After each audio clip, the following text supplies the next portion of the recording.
We have made many episodes on the history of the Mongol Empire, about its creation, early successes, armies, and much more. But no empire survives the tides of history, and the fate of each is to fall.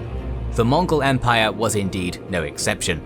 In today's documentary, we take you through the collapse of the unified Mongol Empire, as well as the fall of its successor Khanates. And while we see what went wrong for the Khans, make sure you're in good shape yourself. It's National Testicular Cancer Awareness Month in the US right now, and our sponsor Manscaped is joining this campaign for men's health. Testicular cancer is the most common form of cancer for men ages 15 to 35, and about one diagnosis per hour is made every day. Manscaped, proponents of good hygiene and presentation down there already, have teamed up with the Testicular Cancer Society to highlight a monthly self-check you can do to detect the cancer yourself while it's still easy to treat. Check it out at manscaped.com/TCS. And while you're there, there's a limited edition batch of 10,000 TCS Lawnmower 4.0s. It's a purple variant on their leading grooming product, a collector's item that won't be coming back, so grab it fast. Manscaped just donated $50,000 to TCS, and if you want to chip in to help fight testicular cancer, go to testicularcancersociety.org. And as usual, we've got a special offer. Use our code TCSKings to get 20% off your order and free shipping. Join the Manscaped movement, and don't forget to take care of your pair. The fall of the Mongol Empire is poorly represented in most popular discussions. Often inaccurately, it is stated that it collapsed upon the death of its founder, Chinggis Khan, in 1227, and the four Khanates, the Golden Horde, Ilkhanate, Chagatai Khanate, and Yuan dynasty, emerged from this ruin. However, this is demonstrably incorrect. After Chinggis's death, the Mongol Empire remained unified for another 33 years. The successors of Chinggis remained not just surprisingly unified, but extraordinarily committed to expanding the empire. His son and successor, Ugadai Khan, truly developed the belief in Mongol world domination, and no longer were conquests undertaken based on lengthy justification, but just for the sake of conquest. Simply remaining an independent power became an act of revolt against Mongol rule, for heaven had decreed all people must submit to the rule of the Chinggisids. In Ugadai's reign, Mongol armies completed the conquest of North China, largely overran Iran and the Caucasus, and conquered the western steppes, before driving into Hungary and Poland in 1241. It was on the initiative of Ugadai and his advisors that the Mongol Empire received a proper administrative structure. Rather than leave the conquered population at the mercy of the Mongolian princes, on the influence of his advisors, Ugadai oversaw the establishment of branch secretariats across the empire, which essentially divided the empire into three large provinces. The governments of each secretariat were responsible for regular taxation, civilian governance, and reconstruction after the initial conquests, and answered to the central secretariat based in Karakoram, the head of which served as the prime minister of the empire. These secretariats were often in competition with the Mongol princes, who saw the lands of the empire as existing solely to be exploited by the Chinggisids, and acted as obstacles to the Secretariat's goals of restoration and protection of the population.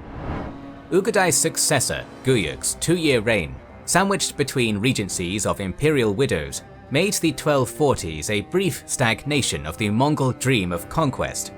But a grandson of Chinggis, named Mungke, seized power and was enthroned as Great Khan in 1251, killing a great many potential rivals to power.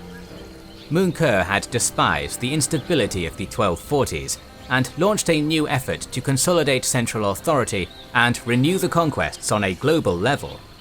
For this, he needed to leverage the resources of the entire empire for this goal, and enacted a massive Asia-wide census to do so, through re-strengthened secretariats. The result was titanic armies simultaneously operating in China under Mungke and his brother Kublai, while another great force under his brother Hulagu pushed west to conquer the last independent powers of the Islamic world.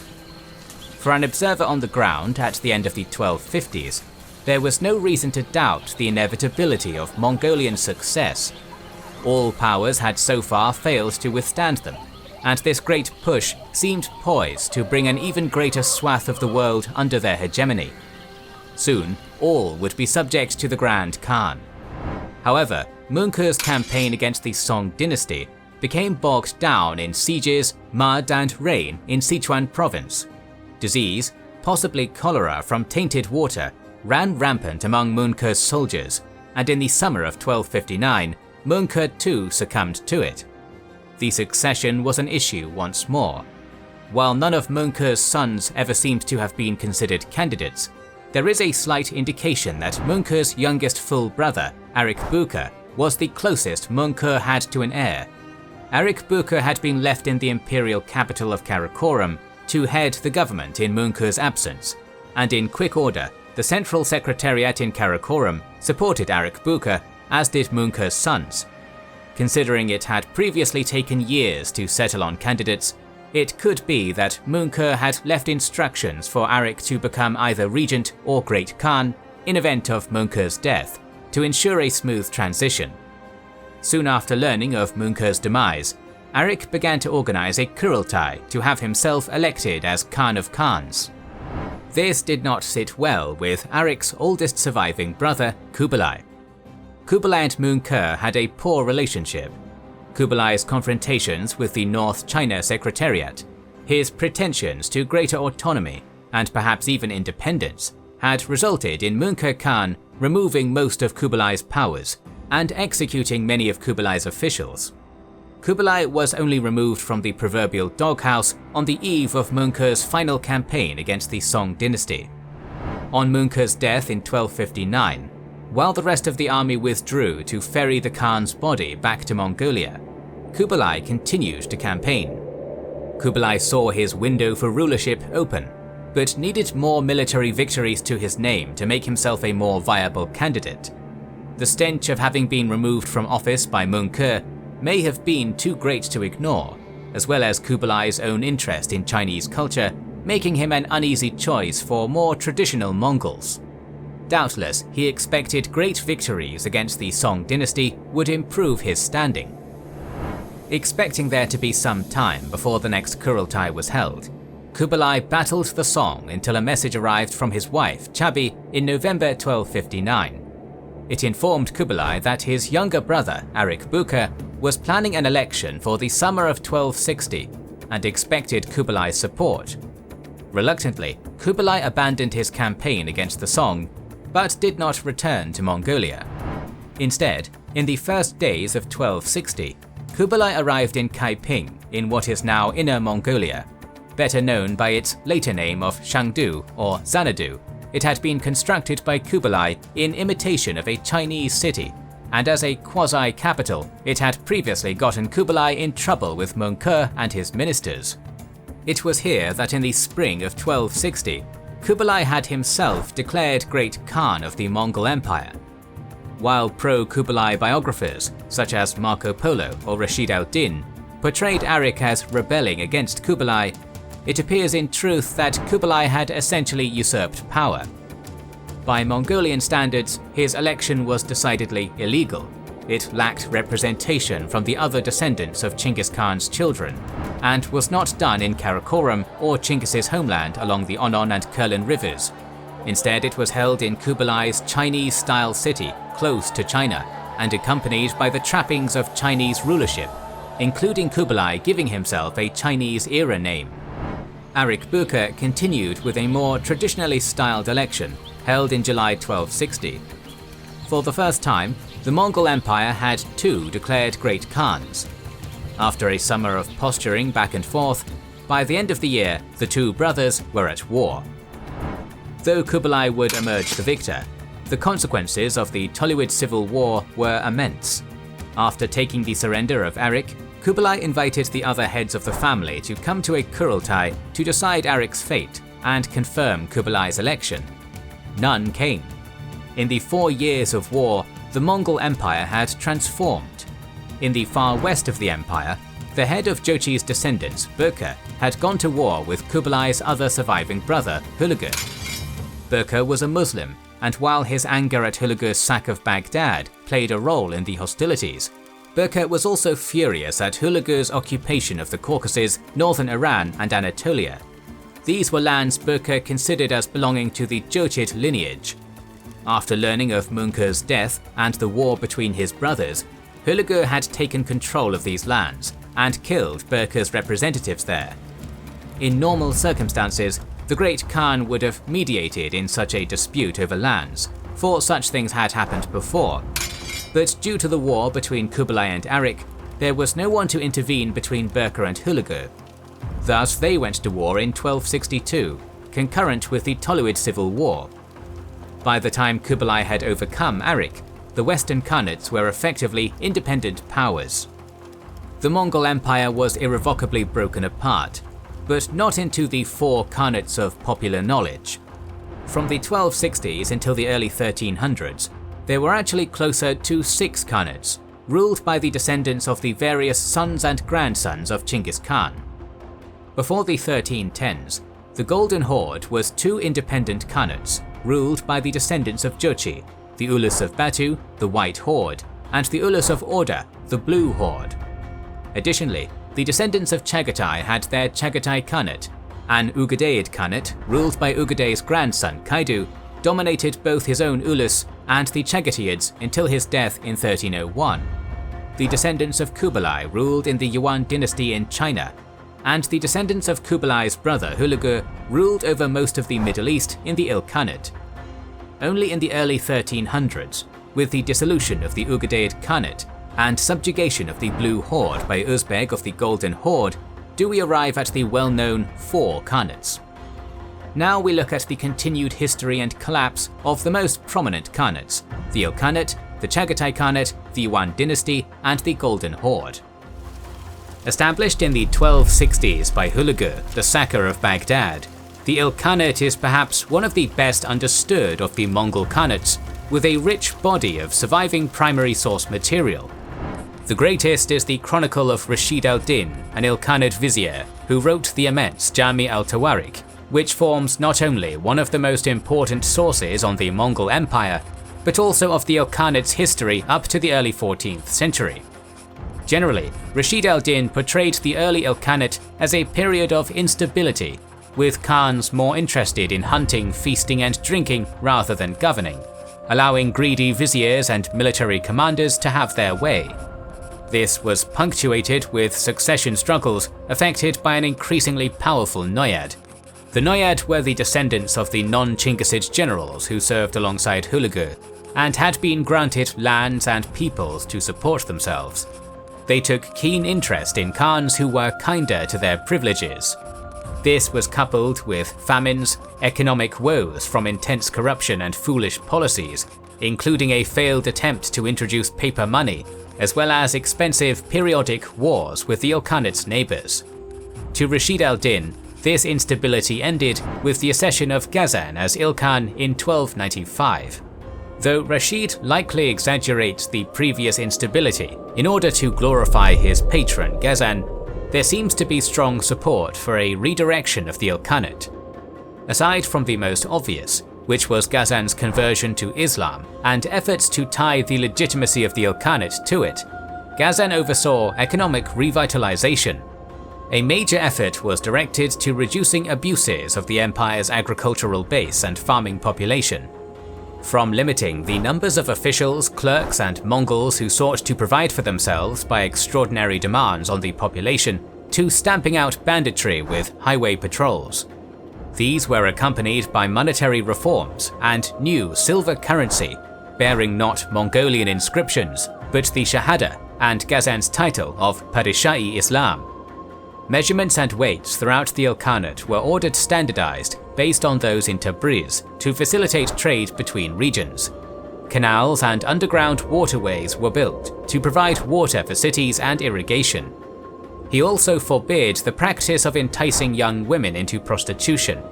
He must have had some success, as he soon had the funds for a massive new construction project at Tabriz, including a magnificent tomb for himself.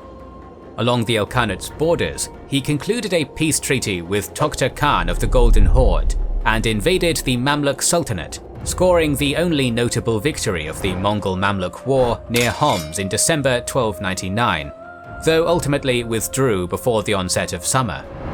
In 1304, Ghazan, like all good Mongol princes, died in his early 30s. During his reign, he had succeeded in killing a great many potential rivals to the throne, but produced no heirs. His brother Uljeta thus succeeded him, and continued many of Ghazan's policies.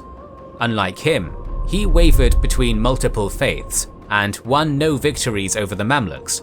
But with the other Khanates, he recognized the overlordship of the Great Khan in the Great Mongol Peace of 1304. So was the Pax Mongolica finally, if briefly, instated. Uljeta's greatest success compared to his brother was that he actually had a son to succeed him. When Uljeta died in 1316, aged 36, his 12-year-old son, Abu Sa'id, was raised to the throne under the guidance of the regent, the powerful Noyan Choban. Abu Sa'id never wavered in his faith. He was the first Ilkhan who was raised and would die a Sunni Muslim, who, unlike his father and uncle, never showed interest in Shi'ism. Choban, as described by the great scholar of the Ilkhanate Charles Melville, saw himself as a servant of the Chinggisid dynasty, albeit an exceptionally powerful one, who combined adherence to the Khans with observing Sharia law. So Choban protected the young Abu Sa'id and ensured he had a proper Islamic education, teaching him to read, write, and speak Persian and Arabic, while also versing him in the history and genealogies of the house of Chinggis Khan and the Noyad. Abu Sa'id throughout his life maintained a love of poetry and music, and after peace was reached with the Mamluks, exchanged poems with the Sultan al-Nasir Muhammad. Abu Sa'id Ilkhan's early reign was often tumultuous. Dominated by Choban Noyan, the two fought off Chagatai and Golden Horde invasions and internal rebellions, during which the young Abu Sa'id earned the epithet Ba'atar for his courage after throwing himself into battle. Despite working well together and achieving peace with the Mamluks, Abu Sa'id's desire for Choban's daughter, the beautiful Baghdad Khatun, resulted in Abu Sa'id killing almost all of Choban's family, including the great Noyan himself. After Choban's death, Abu Sa'id's sole rule was remembered as a golden age by succeeding generations. It was in this period that the famous traveller Ibn Battuta passed through the Ilkhanate, remarking that Abu Sa'id was still a beardless youth and the most beautiful of God's creatures. Yet despite no lack of effort on his part, the Khan failed to produce an heir. When it became clear that no child would form in Baghdad Khatun's belly, Abu Sa'id's eyes wandered and fell onto Dilshad Khatun. She was a daughter of Dimashq Khwaja, Baghdad Khatun's brother, who Abu Sa'id had murdered several years prior. With a new target for his affections, he began to ignore Baghdad Khatun, particularly when Dilshad Khatun became pregnant with his first child. As Baghdad Khatun's influence waned, Abu Sa'id did not realize the mistake he had made.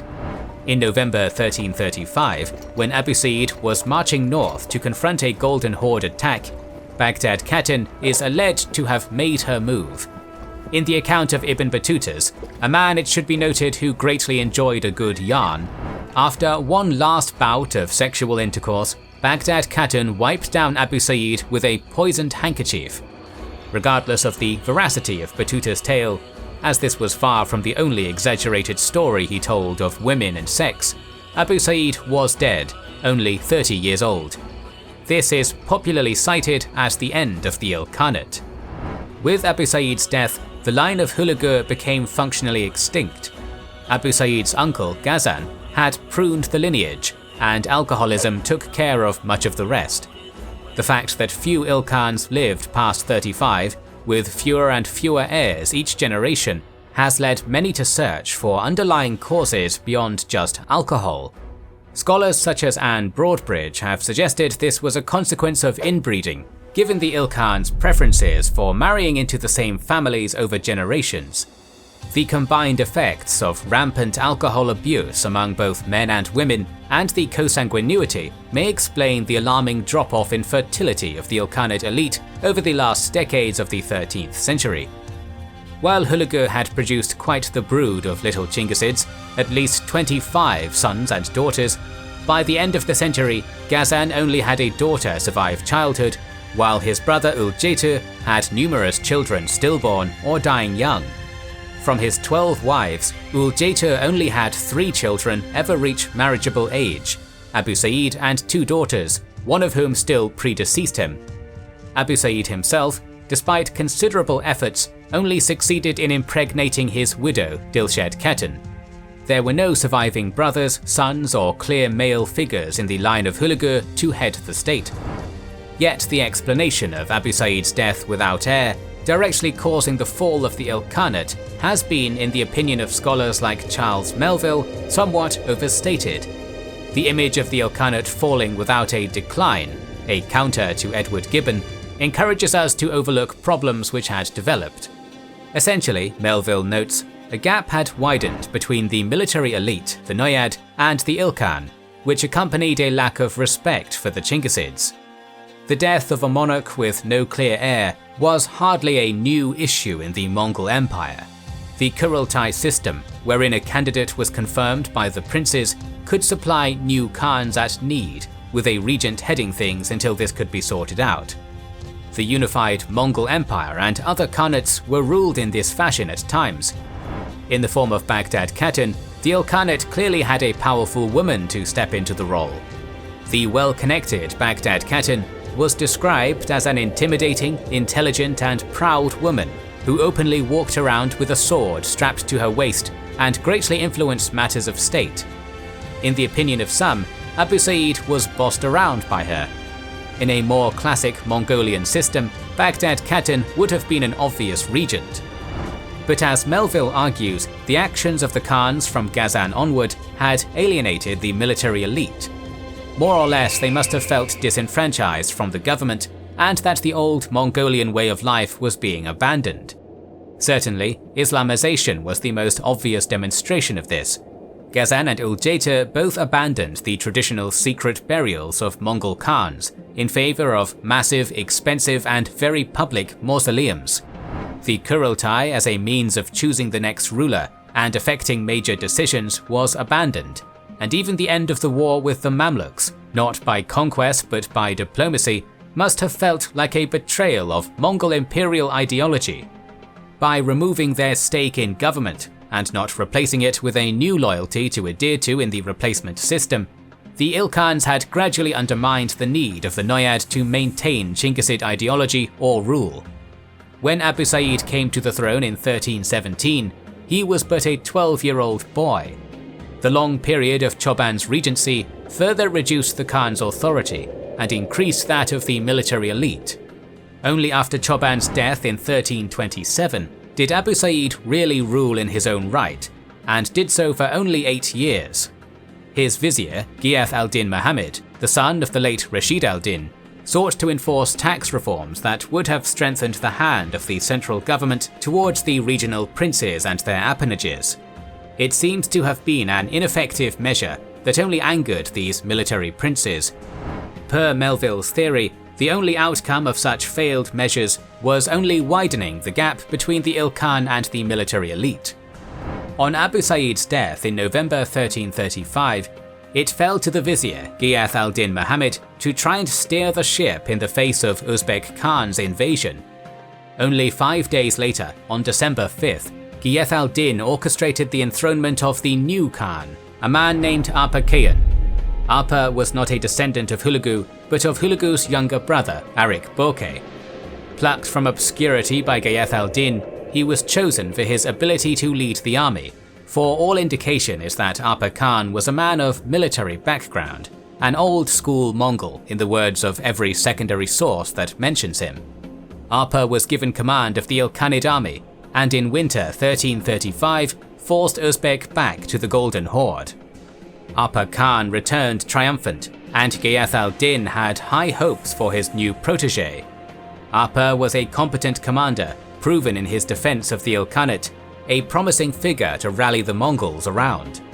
Apparently, he had little taste for court procedure or niceties, and it is unclear if he was a Muslim. One anonymous Armenian chronicler asserts Arpa was a Christian, and at the very least he was always proud of the old ways.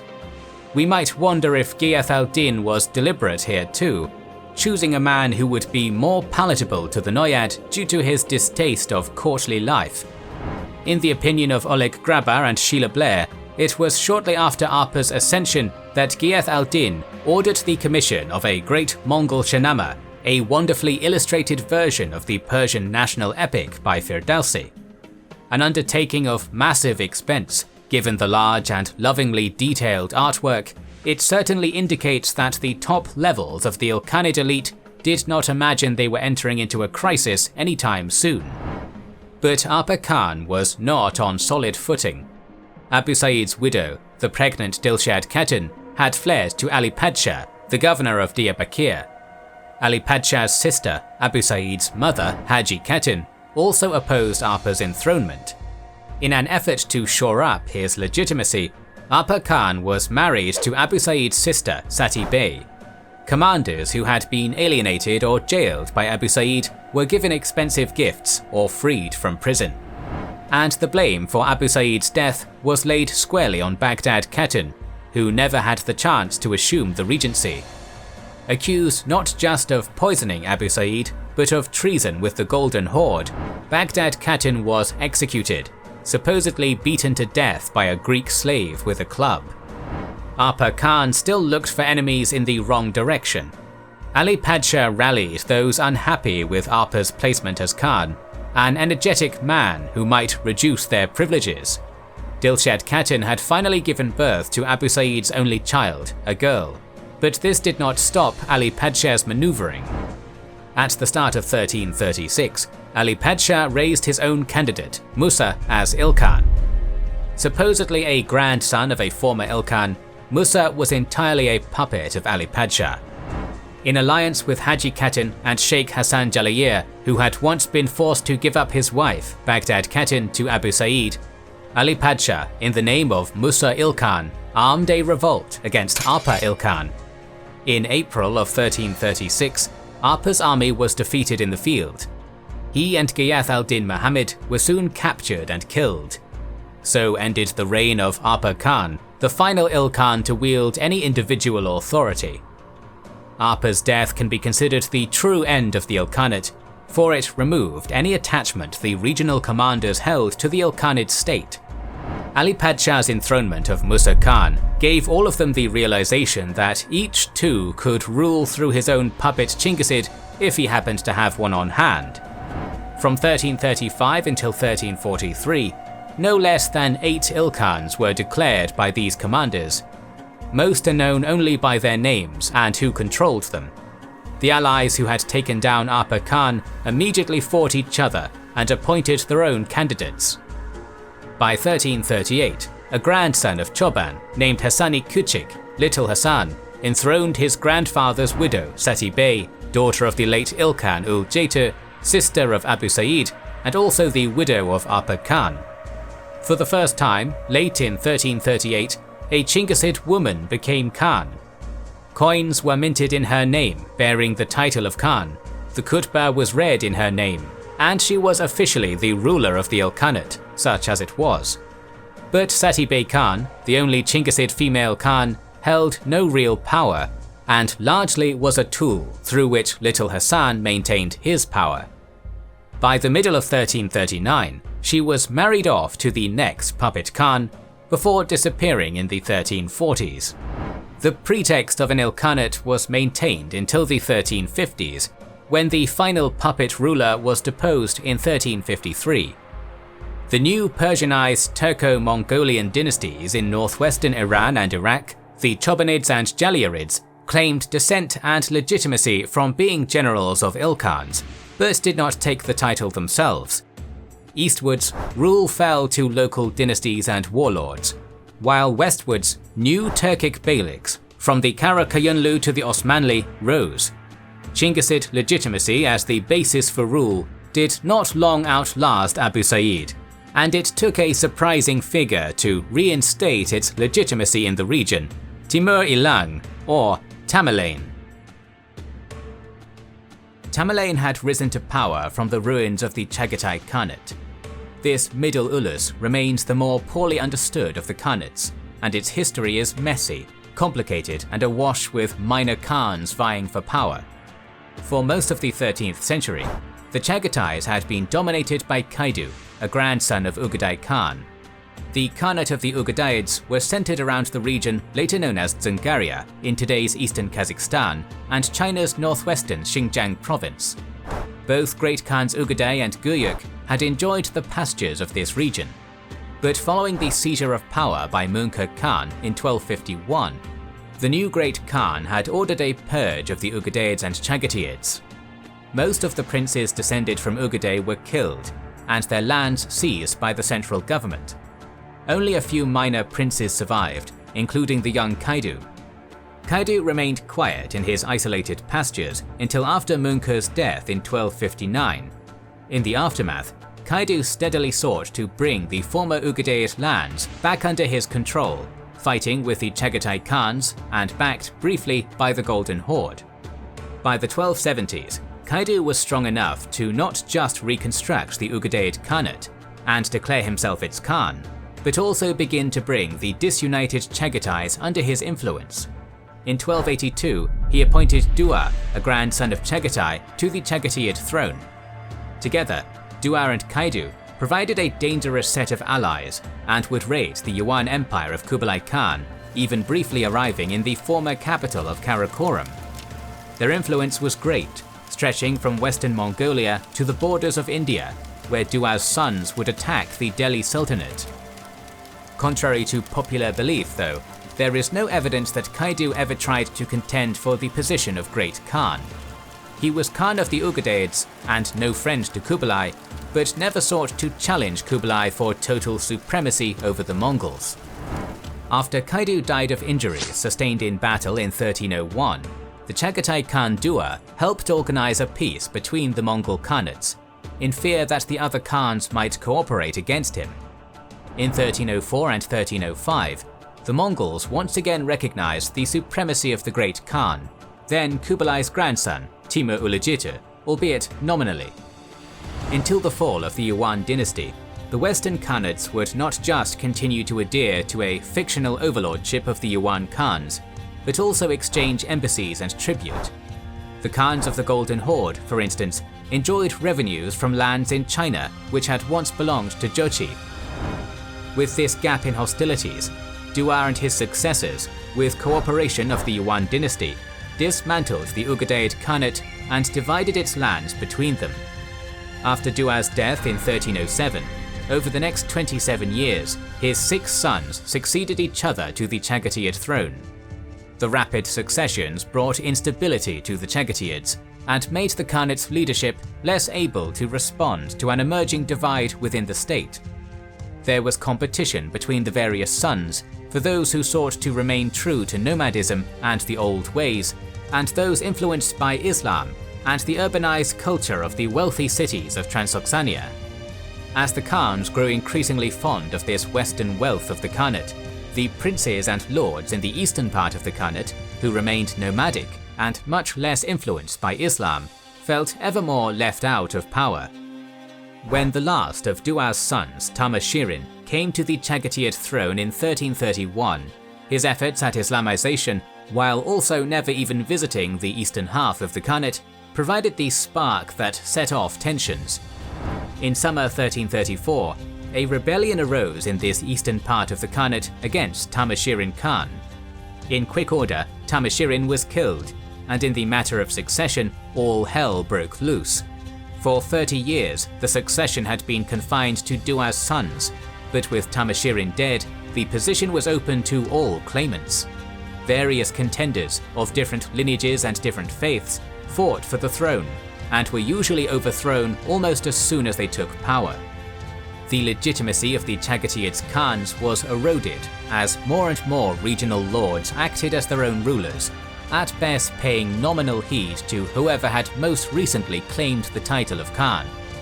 At various times, there were even several Khans reigning simultaneously. By 1347, in Transoxania, a non-Chinggisid Kazagan deposed the reigning Khan and began ruling through puppet Khans. In the same year, In the eastern part of the Khanate, the lords elected their own Khan, Tughluq Timur, a descendant of Dua. Now with two major rival claimants for power, 1347 becomes the usual date in scholarship for the division of the Chagatai Khanate into two realms, Transoxania in the west, sometimes still called the Chagatai Khanate, and Mogolistan east of the Sirdaya River. Both halves of the Chagatai Khanate considered themselves the true heirs of Chagatai, and referred to the other with disparaging terms. In Mogolistan in the 1350s, Tughluq Timur Khan converted to Islam, cementing the process of Islamization there. However, the sources indicate that the process of conversion of the nomads of Mogolistan continued well into the 15th and 16th centuries. After the murder of Emir Kazaghan at the end of the 1350s, Tughluq Timur Khan used this as a pretext to invade Transoxania. In two campaigns over 1360 and 1361, Tughluq Timur enforced a reunification of the Chagatai Khanate. In Transoxania, Tughluq Timur installed his son Ilyas as the regional governor before withdrawing to Mogolistan. Many tribal leaders joined Tughluq Timur while others fled, including Haji Beg, the chief of the Balas. One member of the upper echelons of the Balas did not flee, and was able to convince the conquering Tughluq Timur Khan to appoint him as head of the Balas in Haji Beg's absence. This was the first appearance of the young Timur, although you may perhaps know him better by the nicknames given to him in later life that refer to his limp, Aksak Timur in Turkish, Timur Ilan in Persian, which in English became Timur the Lame, Tamerlane. The Chagatai Khan Tughluq Timur did not enjoy his conquest, for like all good Chinggisid monarchs, he suddenly died in his early 30s in 1363. So powerful had he been though, that his descendants continued to rule in parts of Mogolistan through to the 17th century. Without his father's backing, Ilyas was driven out of Transoxania by 1365 by a coalition of forces under Kazaghan's grandson, Emir Hussein, and Timur of the Balas. Soon after, Timur and his ally Hussein were at each other's throats, a competition in which Timur emerged the victor. In 1370, the Emir Timur was master of Transoxania. So began Tamerlane's great wars of conquest and the transition from Chagatai Transoxania to Timurid. Meanwhile, the eastern Chagataids in Mogolistan continued to rule in often rather petty minor khanates. The very last of Chagatai's descendants would only be removed from power in 1705 by another Mongol state, the non-Chinggisid Zungars.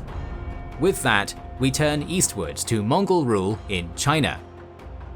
By the time of Kublai Khan's death in 1294, he had outlived his designated heir, passing it instead onto his drunken grandson, Timur-ul-Jeytu. In the almost 40 years from Kublai's death to the ascension of Turkun Timur Khan in 1333, 9 Khans were enthroned. Of them, only Timur-ul-Jeytu reigned over a decade. Rampant alcoholism and assassinations meant few Khans lived past 35. Timur-ul-Jeytu attempted to continue the policies of his grandfather, but within a year the treasury was nearly empty, almost totally spent on lavish gifts for the princes after his enthronement. He learned too of the intense corruption of the Yuan court. The quota for court and capital officials was set at 2,600 persons. In the first year of Timur-ul-Jeytu's reign, it was found to be over 10,000. A 1303 investigation led to some 18,000 clerks and officials being charged with bribery. In typical fashion, Timur-ul-Jeytu lacked the commitment to push through with charges, and most of the accused maintained their posts. While it has been common to attest the Yuan dynasty's economic failings to corruption and lavish gift-giving, of which there was no shortage of, recent studies have highlighted a greater struggle. The 14th century was the start of the Little Ice Age, a global climatic shift towards generally cooler and wetter temperatures. Those strongly affected the Asian monsoon season, which in the 14th century manifested into a general trend of intense colds and snowfall in the Eurasian steppe, droughts in North China, and unending rains and typhoons in southern China. These began to be felt in the very first years of Timur Olcaytu's reign. In 1295, typhoons struck the Yangtze River Delta. The Yellow River broke its banks in multiple places and caused repeated flooding, and a dry spell from the previous years resulted in plagues of locusts that eradicated crops and continued for the rest of the decade. In Mongolia, harsher winters starved herds and forced thousands south to seek support from the Khan. These ecological problems directly tied into the Yuan's economic woes. Kublai continued the Song policy of Huang Zheng. Government provided disaster relief in the form of cash, grain, rice, animals, and other supplies. It fit well into Kublai's efforts at reconstruction and relieving the burdens of the lower classes. None of Kublai's heirs dared repeal such a law, for it was the basis of Yuan legitimacy. However, in a century of unprecedented climatic disasters over a vast geographic area, this was an impossible burden. The detailed Chinese records and the Yuan Shi reveal a dynasty facing yearly crises. From 1272 until 1357, there was a major famine somewhere in China almost every other year.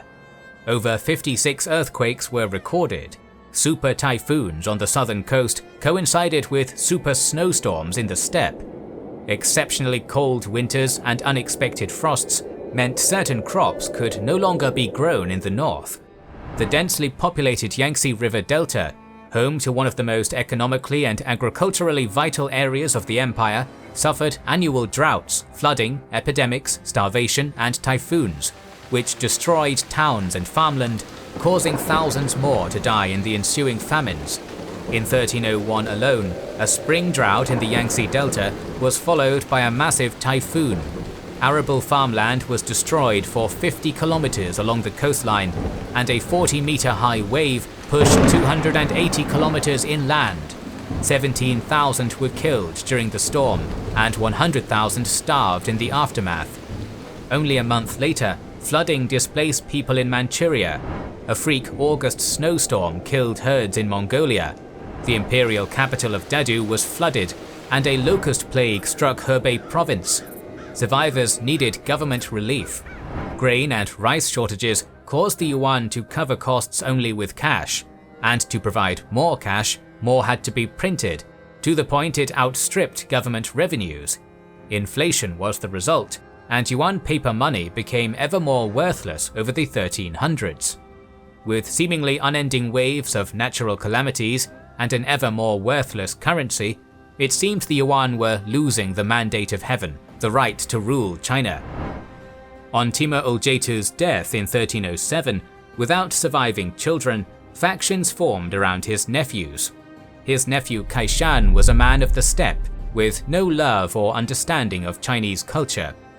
Hoping to rule like a nomad through his noyad, Mongol military elite, lavish gifts, princely titles, and palaces were spent on his friends and allies. 4 months into his reign, Kaishan found he spent over a year's worth of government revenue. In a panic, he spent the rest of his reign trying to address this, increasing taxes and collecting debts cancelled by Timur Olcaytu. A new currency was put into circulation, based on an exchange of 1 to 5 with the old. The volume of currency printed in 1310 was 7 times higher than the previous 3 years, succeeding only in furthering inflation. On his death in 1311, he was succeeded by his brother Ayurbawada.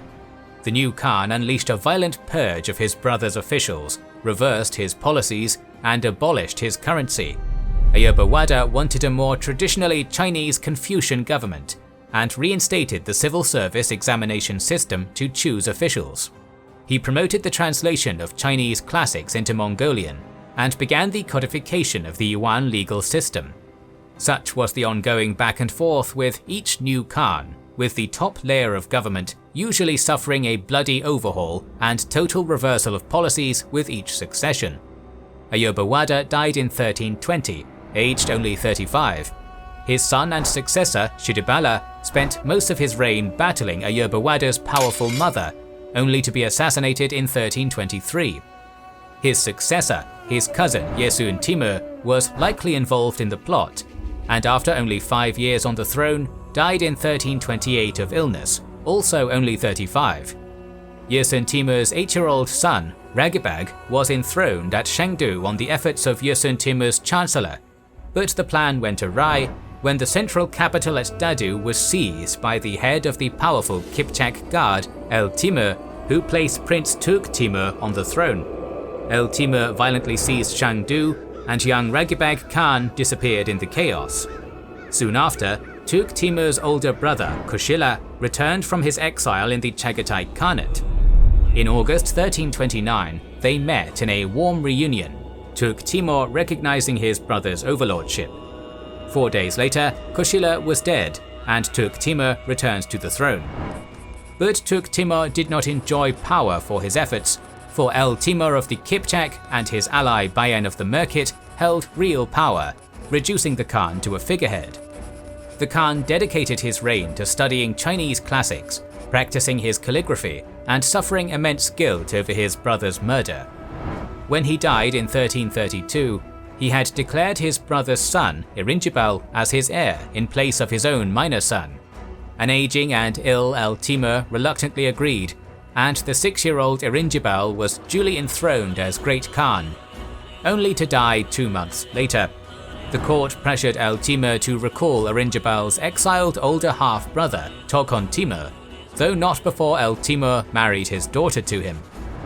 Toghon Timur was the longest reigning Yuan sovereign after Kublai, ruling from 1333 until his death in 1370. At first, he, like his predecessors, was a puppet. On El Timur's death, his ally Bayan took his place. He desired restoration to an imagined good old days under Kublai and sought to enforce separations between Mongols and Chinese, which had blurred over previous decades.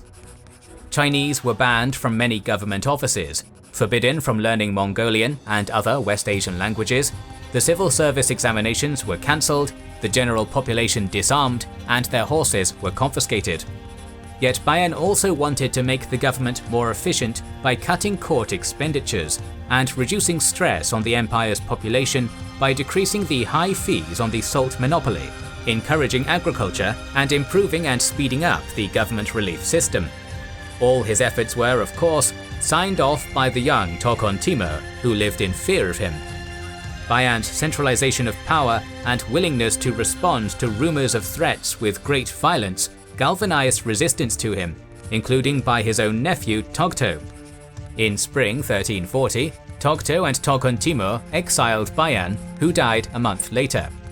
With him went the last of those who wanted to go back to the old ways, succeeded by those who recognized and even celebrated the Sinicization of the Mongol dynasty. The new generation of court leadership was symbolized by Togto. Only 26 years old at Bayan's ouster, Togto was well educated and raised to prominence by his uncle. Unlike Bayan, Togto had no misconceptions about restoring things to Kublai's time. To Togto, Chinese culture and Confucianism were to be appreciated. Believing all dynastic problems could be solved with a steady hand and powerful government, Togto sought to centralize and strengthen the Yuan with a variety of reforms. His first period as chancellor saw the removal of the last of Bayan's allies, the restoration of the civil service examinations, greater incorporation of Confucian scholars into government than ever before, and actual visibility to Toghon Timur Khan. The Khan's family gave a decree denouncing his uncle Tugh Timur for murdering Kushila and had Tugh Timur's surviving son executed. Toghon Timur's own son, Ayushiridara, was entrusted to Togto to be raised and educated, and Togto put great energy into molding the boy into an ideal Confucianized Mongol ruler. Throughout this political upheaval, the environmental crises only worsened. The flight of the Mongols and other peoples of the northwest grew so bad that in 1323, 39% of the money printed was spent on trying to send the refugees back with aid, before ultimately forbidding anyone from leaving Mongolia on pain of death. Intense flooding every year of the 1320s annihilated croplands, and inflation only continued to rise, and the population grew ever more agitated. Over Tugh Timur's 3-year reign, 21 rebellions broke out. no new revenues could be found to pay for these expenditures, while the costs of relief, war, the court and corruption continued to soar alongside inflation. While Chancellor Togto imagined carrying out great works to dazzle his contemporaries, his plans were cut short by the environment. This was a decade of annual earthquakes, unseasonal snowstorms eradicating entire herds, severe flooding, widespread famine, drought and epidemic, including, in the opinion of some scholars, the start of the bubonic plague. For the general population, the field of frustration finally began to bloom into violent uprisings in the 1340s. In 1341, there were over 300 bandit uprisings across central China, including the Red Turban movement. So called for their red headbands, this was a number of loosely connected groups which espoused a radical Confucianism, calling for a drastic change of society through military means to return to an older, purer China. Togto resigned his position in 1344, allowed his successor to take the blame, then returned triumphant in 1349 when recalled by the court. As by then Togon Timur Khan had grown bored of governing, Togto was now the dominant figure of the Yuan realm. Togto ordered the printing of great sums of money to tackle his greatest scheme, forcing back the Yellow River to once more enter the sea south of the Shandong Peninsula. Back in 1344, 20 days of non-stop rain caused the river to break its banks and flood numerous districts and cities, cutting off the Grand Canal and draining into the Huai River, which caused it to rise and threaten the salt fields in Shandong and Hebei provinces, all before settling into a course north of the Shandong Peninsula. The threat to the salt fields was a particular concern, as the salt trade and its taxes provided 6/10 of Yuan yearly revenue, while the Grand Canal needed to be kept open to transport rice and grain north to feed the capital of Dadu. There was intense opposition to the project to reroute the Yellow River, but Togto forced the plan through, printing 2 million ingots worth of new currency to pay for it. From May to December 1351, 150,000 labourers and 20,000 soldiers dug a 140-kilometre-long channel to successfully reroute the river. Once more the Grand Canal was fed, the salt fields were protected, and the Yellow River exited into the sea south of Shandong.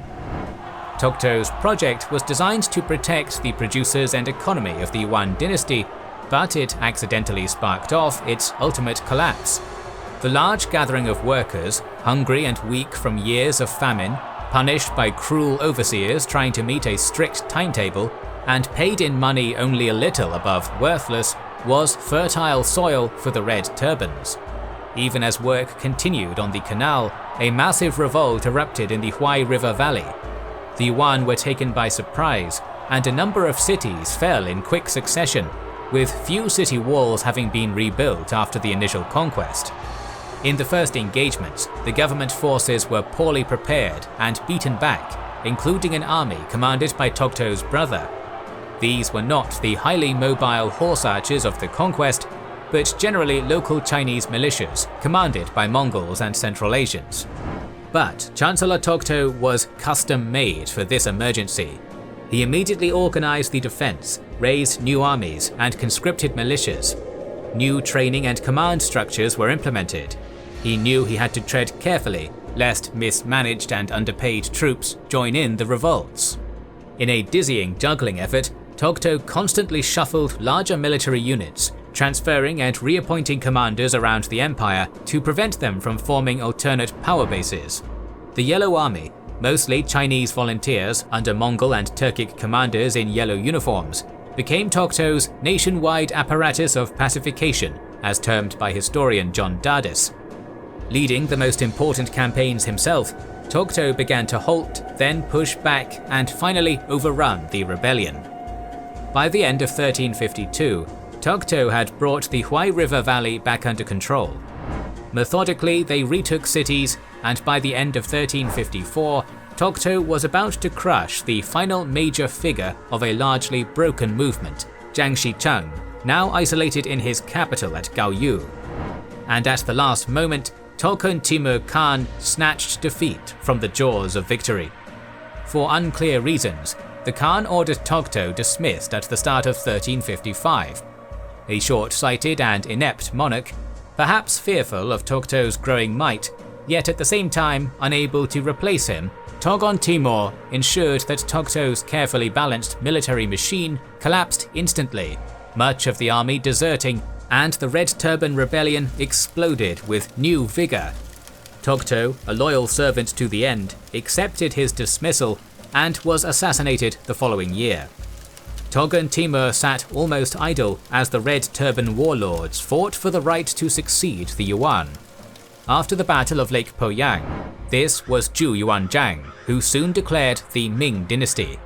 Togon Timur had little power over his remaining commanders, who fought each other as much as the Red Turbans. By the end of the summer of 1368, Zhu Yuanzhang, now enthroned as the Hongwu Emperor, sent his trusted general Shu Da to take Dadu. Togon Timur and his heir Ayashiridara fled to Mongolia only days before the arrival of the Ming armies, and on the 20th of September 1368, Dadu came into Chinese rule for the first time in over 400 years. The Hongwu Emperor renamed the city to Beiping, meaning pacified north. In time, the city became the capital of the Ming dynasty and was renamed to Beijing, the name it holds today. Aside from a few Yuan loyalists who held out for another 20-odd years, Mongol rule in China ended in 1368. The Yuan dynasty, contrary to common depictions, had responded vigorously to a dramatic climatic emergency, but could not overcome such a massive crisis. Few states, though, could have survived such a threat, while simultaneously suffering rampant political and economic turmoil that was continually compounded by the environmental crisis.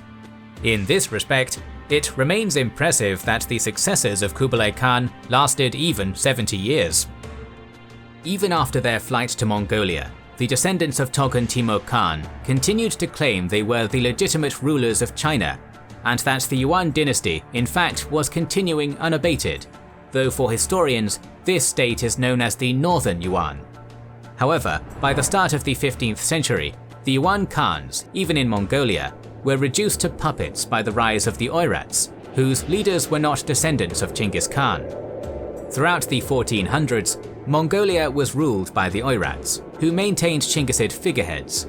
Some of these figures were quite powerful and launched vicious assaults on the Ming dynasty.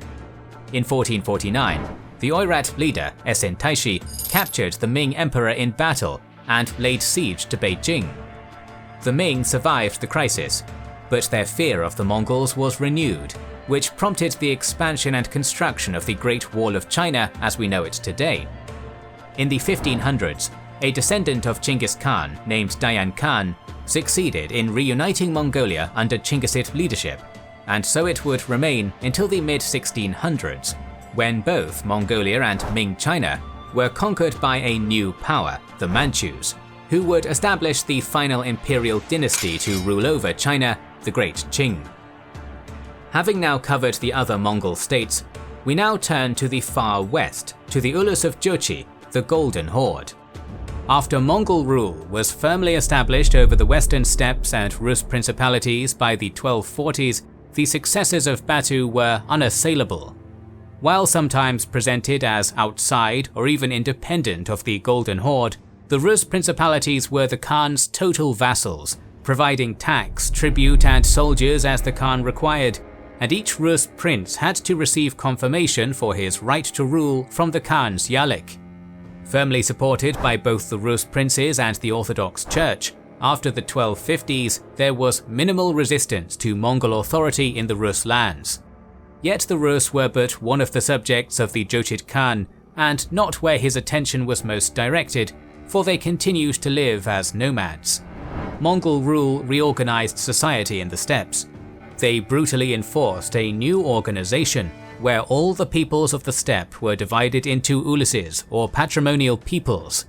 Grouped into units of 1,000 and further subdivided, all of these uluses were allotted to the new Mongol elite, the Alten Urag, the princes of the line of Genghis Khan, and the Noyad, the military leadership. Each ulus was given its own grazing grounds and natural resources. Transfer between units was forbidden, and they were forbidden to use another ulus's resources.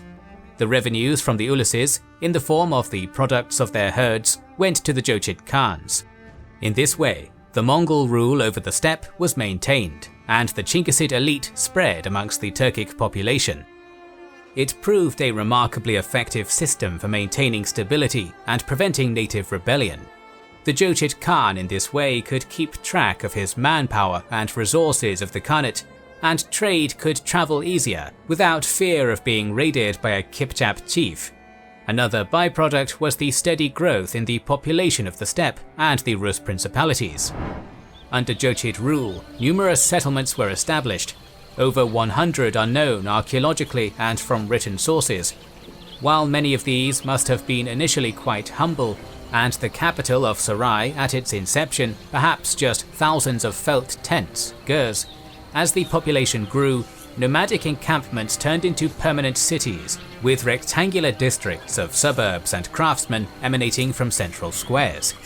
The archaeological remains of the largest of these, Sarai al-Jadid, stretches for 7 kilometers along the Aktuba River, and at its height in the mid-14th century may have held some 75,000 people. The 13th century was a climatic optimum in the steppe, of warm and wet temperatures. Political stability allowed an expansion in agricultural production to supply these massive cities. In addition to the millions of sheep, goats, cattle and horses the nomads supplied cities with, so too were more lands cultivated. Various kinds of wheat and millet were extensively cultivated in the Ukrainian steppes, and the Golden Horde was a primary regional exporter. Slaves and horses were also important exports for the Jochid state. The excellence of the Jochid horses saw many thousands sold yearly from the Rus to India. The Golden Horde was further enriched by great overland trade. Wares from China and Egypt are found in the remains of Horde cities, and industries within these cities developed around supporting and providing for the merchants who led this caravan trade across the Mongol Khanates. Jochid Khans encouraged trade through low customs duties and transplanting Rus and Kipchaps to rivers to permanently man ferry crossings. The Golden Horde's golden age was reached in the first half of the 14th century, during the 30-year reign of Khan Özbek. In the final years of his life, the good fortune of the Jochid Khanate began to ebb. Environmental data indicates a steady decrease in precipitation in the steppe beginning in 1280 and dropping precipitously after 1320. In already dry steppe grasslands, this led to less productive pastures and desertification. For an economy and population that still relied on their great herds of livestock, an upset to the steppe biome pushed many into destitution, and they sought shelter in the Horde's great cities. Further woes came as the Caspian Sea rose. The Italian geographer Marino Sanuto wrote in 1320 that it rose by a hand's breadth every year. Low-lying farmland and communities in the Volga Delta were destroyed, driving yet more people to the cities. The disintegration of the Ilkhanate and the Chagatai Khanate in the 1330s unraveled the overland trade which had helped enrich the Jochid cities. The greatest disaster came just after Özbek's death, when the Black Death struck. Overpopulated and undersupplied cities were ravaged. In Crimea, one source speaks of 85,000 dying of plague there. It was there in 1343 that Özbek's son, Janibeg, while besieging Kaffa, infamously is alleged to have thrown plague bodies into the city, which brought it to Europe.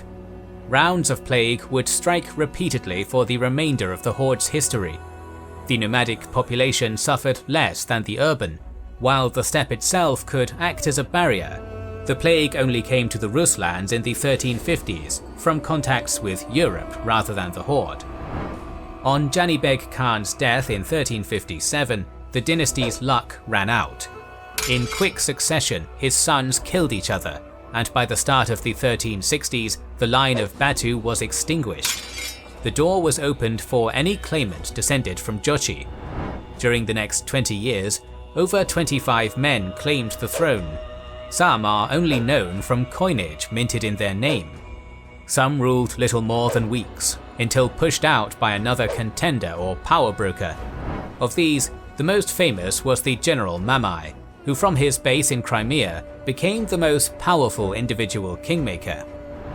While the Jochids wasted their energies in 2 decades of anarchy, its hold over the border regions weakened.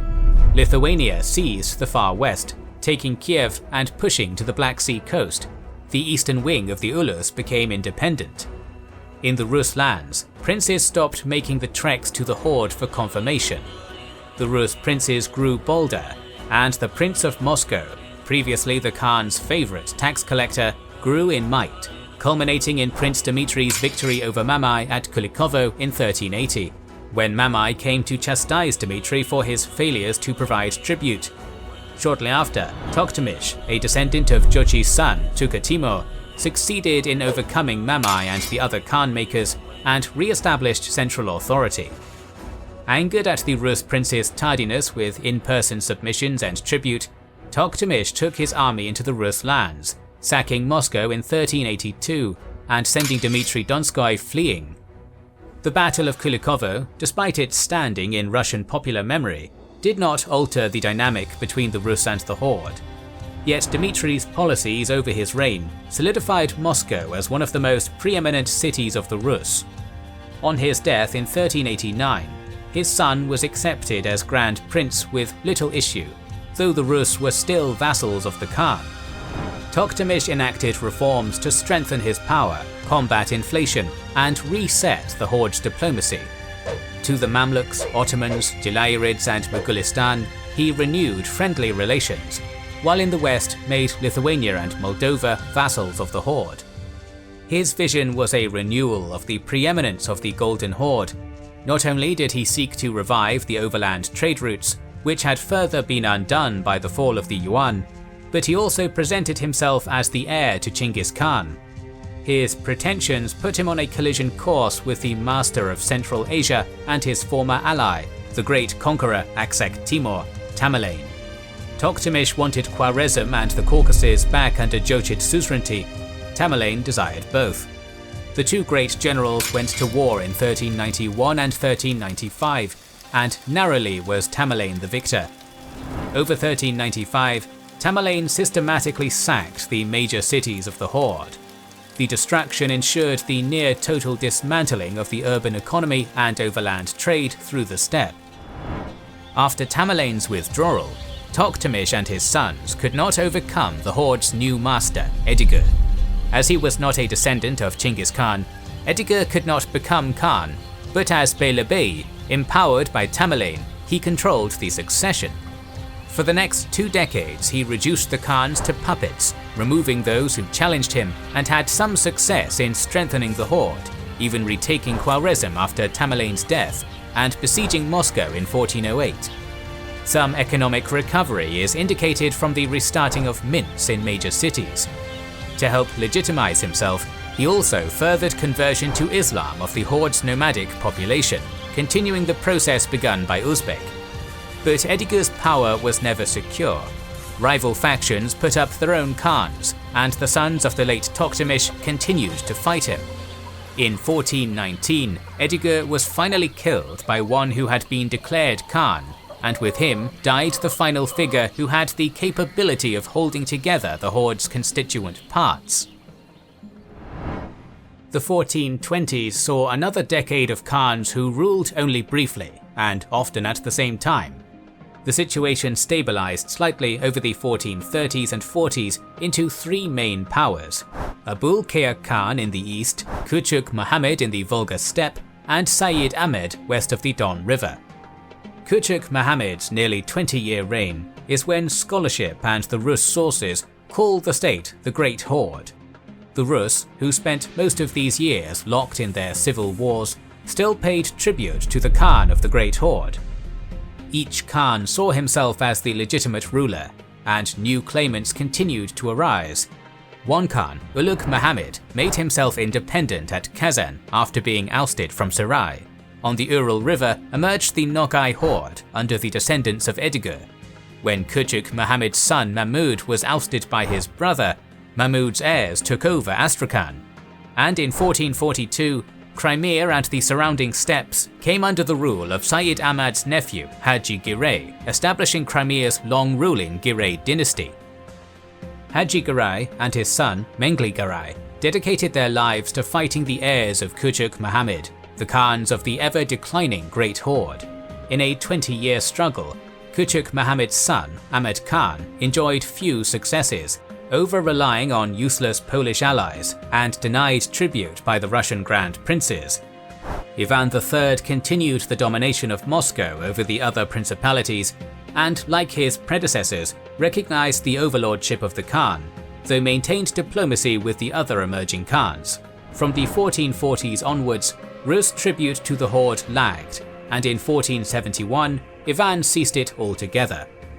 Ahmed Khan frequently sent messengers demanding its resumption, or for Ivan to come and reaffirm his submission in person.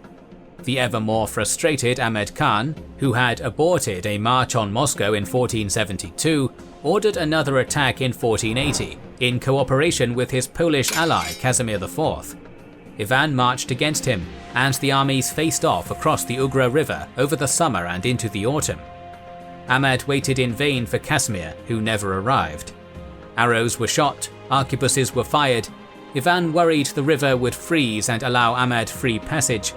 Ahmed retreated first, downtrodden his ally had failed to show, and was murdered the next year.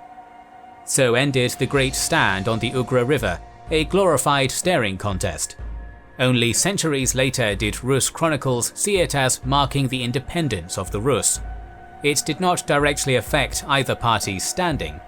20 years later, Ivan sent a message to Ahmad's son and successor, Sheikh Ahmed Khan, inquiring about resuming their earlier relationship in the midst of a fierce round of struggle with Lithuania, while tribute under different names would continue to the Crimean Khans. After Ahmed Khan's death, his sons attempted to act as co-rulers, but were soon at each other's throats. Sheikh Ahmed emerged the victor, with futile dreams of reuniting the Horde. His cousin in Astrakhan defied him. Ivan III of Moscow allied with Mengli Giray of Crimea against him. Efforts to bring Lithuania into a military alliance failed. Rounds of plague and bad seasons brought further misery.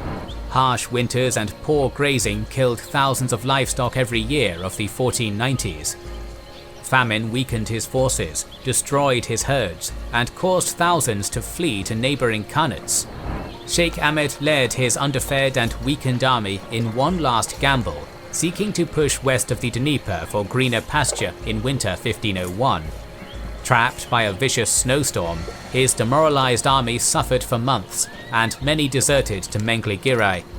Already depressed from the failure of the Lithuanians to arrive, Sheikh Ahmed watched the last of his brothers fall ill and die. As Mengli Giray summoned the entirety of his forces, the last of Sheikh Ahmed's will broke, when his own wife abandoned him with much of his family and remaining troops. When Mengli Giray met Sheikh Ahmed near the Dnieper in June 1502, the Khan of the Great Horde was caught with a paltry 20,000 men. Chased from the field, his ordu looted, Sheikh Ahmed Khan spent most of the next 20 years in Lithuania as a political prisoner. So, according to traditional scholarship, did the humiliating career of the final Khan of the Golden Horde end. Historians like Leslie Collins have demonstrated, though, how Mengli Giray began to style himself as Great Khan of the Great Horde, a claim recognized in diplomacy by his Ottoman overlord, the Rus, the Poles, and Lithuanians. It seems to contemporaries the Great Horde did not end in 1502. The throne was simply taken by another branch of the dynasty, as had been done dozens of times before, only now based in Crimea. The power of the Giray Khans grew considerably, and by the 1520s, Mengli's son, Mehmed, raised candidates onto the thrones of Kazan and Astrakhan. The brief rise was cut short by Mehmed's death by Nogais, launching a succession struggle that led to the Ottomans taking greater control over the Crimean succession.